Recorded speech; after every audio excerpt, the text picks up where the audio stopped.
ಭಾಗ 8 ನಿಧಿಯ ಜಾಡು ಮತ್ತು ಅನಿರೀಕ್ಷಿತ ಅಡೆತಡೆಗಳು. ಹೇಮಾವತಿ ನದಿಯ ದಡದಲ್ಲಿ ಈಗ ಯುದ್ಧದ ವಾತಾವರಣ ನಿರ್ಮಾಣವಾಗಿದೆ.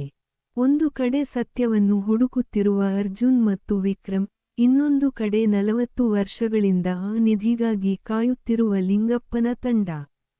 ಅರ್ಜುನ್ ತನ್ನ ಕೈಯಲ್ಲಿದ್ದ ಆ ಬೆಳ್ಳಿಯ ನಾಣ್ಯವನ್ನು ನದಿಯ ನೀರಿನಲ್ಲಿ ತೊಳೆದು, ಸೂರ್ಯನ ಬೆಳಕಿಗೆ ಹಿಡಿದಾಗ ಅದರಿಂದ ಹೊರಹೊಮ್ಮಿದ ಕಿರಣವೊಂದು ನೇರವಾಗಿ ಆ ಪಾಳುಬಿದ್ದ ಕಾಳಿ ದೇವಾಲಯದ ಶಿಖರಕ್ಕೆ ತಗುಲಿತು. ಇದು ಕೇವಲ ಕಾಕತಾಳೀಯವಾಗಿರಲಿಲ್ಲ. ಅದು ಸೋಮನಾಥ ಶಾಸ್ತ್ರಿಗಳು ವಿನ್ಯಾಸಗೊಳಿಸಿದ ಅತೀಂದ್ರಿಯ ದಿಕ್ಸೂಚಿಯಾಗಿತ್ತು. ಅರ್ಜುನ್ ಮತ್ತು ವಿಕ್ರಮ್ ದೇವಾಲಯದತ್ತ ಹೆಜ್ಜೆ ಹಾಕುತ್ತಿದ್ದಂತೆ, ಹಳ್ಳಿಯ ಆಕಾಶದಲ್ಲಿ ಕಪ್ಪು ಮೋಡಗಳು ಕವಿಯತೊಡಗಿದವು. ಪಾರ್ವತಿಯ ಆತ್ಮವು ಈಗ ದಾರಿದೀಪವಾಗಿ ಅವರ ಮುಂದೆ ಸಾಗುತ್ತಿತ್ತು. ಲಿಂಗಪ್ಪ ತನ್ನ ಆಳುಗಳೊಂದಿಗೆ ಅವರನ್ನು ಹಿಂಬಾಲಿಸುತ್ತಿದ್ದನು. ನಿಮಗೆ ಆ ನಿಧಿ ಸಿಗಲು ನಾನು ಬಿಡುವುದಿಲ್ಲ, ಅದು ನನ್ನ ವಂಶದ ಆಸ್ತಿ ಎಂದು ಅವನು ಅಬ್ಬರಿಸಿದರೂ, ಅವನ ಒಳಗಡೆ ಒಂದು ನಡುಕವಿತ್ತು. ದೇವಾಲಯದ ಗರ್ಭಗುಡಿಯ ಒಳಗೆ ಹೋದಂತೆಲ್ಲ ವಾತಾವರಣವು ತಣ್ಣಗಾಗುತ್ತಾ ಬಂತು. ಅಲ್ಲಿನ ಗೋಡೆಗಳ ಮೇಲೆ ವಿಚಿತ್ರವಾದ ಕೆತ್ತನೆಗಳು ಕಾಣಿಸಿದವು. ಅರ್ಜುನ್ ತನ್ನ ತಾತ ಶಂಕರನ ಡೈರಿಯಲ್ಲಿ ಬರೆದಿದ್ದ ಆ ಸಾಲುಗಳನ್ನು ನೆನಪಿಸಿಕೊಂಡನು. ಯಾರು ಶುದ್ಧ ಮನಸ್ಸಿನಿಂದ ಈ ಬಾಗಿಲನ್ನು ಮುಟ್ಟುತ್ತಾರೋ ಅವರಿಗೆ ಮಾತ್ರ ದಾರಿ ಸಿಗುತ್ತದೆ. ಅರ್ಜುನ ರಹಸ್ಯ ಕಲ್ಲನ್ನು ಒತ್ತಿದಾಗ, ನೆಲದ ಅಡಿಯಲ್ಲಿ ಬೃಹತ್ ಸುರಂಗವೊಂದು ತೆರೆದುಕೊಂಡಿತು. ಆದರೆ ಆ ಸುರಂಗದ ಒಳಗೆ ಹೋಗುವುದು ಸುಲಭವಾಗಿರಲಿಲ್ಲ. ಅಲ್ಲಿ ಸಾವಿರಾರು ವಿಷಪೂರಿತ ಹಾವುಗಳು ಕಾವಲಿದ್ದವು.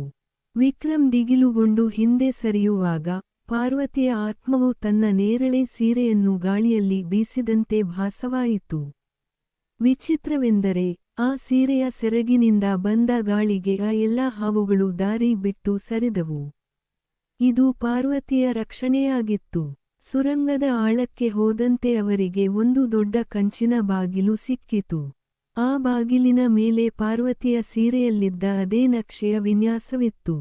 ಅರ್ಜುನ್ ತನ್ನ ಬಳಿ ಇದ್ದ ನಾಣ್ಯವನ್ನು ಆ ಬಾಗಿಲಿನ ಮಧ್ಯಭಾಗದಲ್ಲಿ ಸರಿಯಾಗಿ ಕೂರಿಸಿದನು.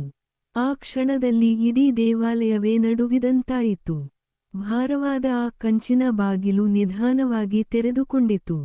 ಒಳಗೆ ಕಾಣಿಸಿದ್ದು ರಾಶಿ ರಾಶಿ ಬಂಗಾರವಲ್ಲ, ಬದಲಾಗಿ ಮಿನುಗುತ್ತಿರುವ ಒಂದು ಅತೀಂದ್ರಿಯ ಬೆಳಕು. ಲಿಂಗಪ್ಪ ಈ ದೃಶ್ಯ ಕಂಡು ಹುಚ್ಚನಂತೆ ನಗುತ್ತಾ ಒಳಗೆ ನುಗ್ಗಲು ಯತ್ನಿಸಿದನು. ಆದರೆ ಅವನಿಗೆ ತಿಳಿಯದ ವಿಷಯವೆಂದರೆ, ಆ ನಿಧಿಯ ಕಾವಲಿಗೆ ಕೇವಲ ಪಾರ್ವತಿ ಮಾತ್ರವಲ್ಲ, ಸ್ವತಃ ಕಾಳಿ ಮಾತೆಯ ಶಕ್ತಿಯೂ ಇತ್ತು. ಲಿಂಗಪ್ಪ ನಿಧಿಯ ಪೆಟ್ಟಿಗೆಯನ್ನು ಮುಟ್ಟುತ್ತಿದ್ದಂತೆಯೇ, ಅವನಿಗೆ ಆ ಪೆಟ್ಟಿಗೆಯ ಮೇಲೆ ಬರೆಯಲಾಗಿದ್ದ ಶಾಪದ ಅರಿವಾಯಿತು. ಅವನ ಕಣ್ಣುಗಳ ಮುಂದೆ ಪಾರ್ವತಿಯ ಸಾವಿನ ದೃಶ್ಯಗಳು ಮರುಕಳಿಸಿದವು. ಅವನು ಭಯದಿಂದ ಚೀರುತ್ತಾ ಅಲ್ಲೇ ಕುಸಿದು ಬಿದ್ದನು. ಅರ್ಜುನ್ ಮತ್ತು ವಿಕ್ರಮ್ ನಿಧಾನವಾಗಿ ಆ ಬೆಳಕಿನ ಹತ್ತಿರ ಹೋದಾಗ, ಅವರಿಗೆ ಆ ನಿಧಿಯ ಅಸಲಿ ರೂಪವೇನು ಎಂಬುದು ತಿಳಿಯಿತು. ಅದು ಕೇವಲ ಬಂಗಾರದ ನಾಣ್ಯಗಳಾಗಿರಲಿಲ್ಲ. ಅದು ಹಳ್ಳಿಯ ಭವಿಷ್ಯವನ್ನು ಬದಲಿಸುವ ಒಂದು ಮಹಾನ್ ಗುಟ್ಟು. ಆದರೆ ಆ ನಿಧಿಯನ್ನು ಹೊರಗೆ ತರುವ ಮುನ್ನ ಅವರು ಒಂದು ದೊಡ್ಡ ಬೆಲೆ ತೆರಬೇಕಿತ್ತು. ಪಾರ್ವತಿಯ ಆತ್ಮವು ಈಗ ಅರ್ಜುನನ ಎದುರು ಬಂದು ನಿಂತಿದೆ. ಅವಳ ಕಣ್ಣುಗಳಲ್ಲಿ ಈಗ ಸೇಡಿನ ಬದಲಾಗಿ ಒಂದು ಬಗೆಯ ಶಾಂತಿಯಿದೆ. ಅವಳು ಏನನ್ನೋ ಹೇಳಲು ಬಯಸುತ್ತಿದ್ದಾಳೆ.